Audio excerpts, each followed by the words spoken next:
In today's video, I'm going to teach you how to get the word count of a PowerPoint presentation, which includes your PowerPoint slide notes. This step-by-step guide is aimed at helping you easily access the word count information you might need for various purposes, whether you're preparing for a presentation, ensuring your content meets certain guidelines, or simply satisfying your own curiosity. So let's dive right in and get started.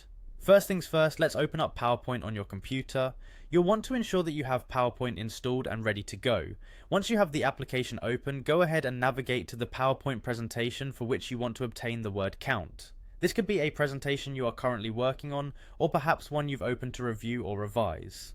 Now, with your presentation open in PowerPoint, you're going to want to head over to the File tab, located in the top left corner of your screen. The File tab is your gateway to all sorts of information and options about your document, and it's where we'll find the word count details we're seeking. Once you click on the File tab, a new menu will appear, providing you with several choices regarding what you can do with your document.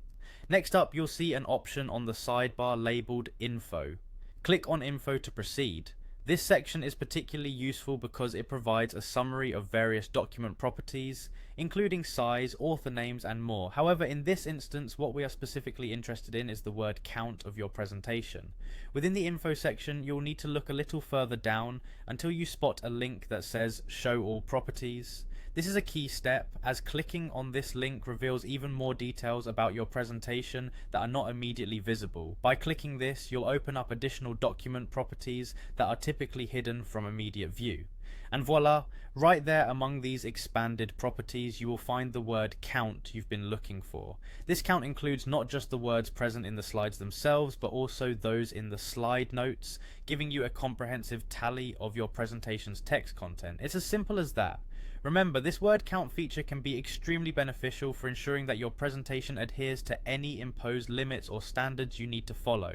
With these easy steps, you can now effortlessly check the word count whenever necessary. That wraps up our guide for today. Thanks for watching, and don't forget to subscribe for more straightforward tutorials like this one.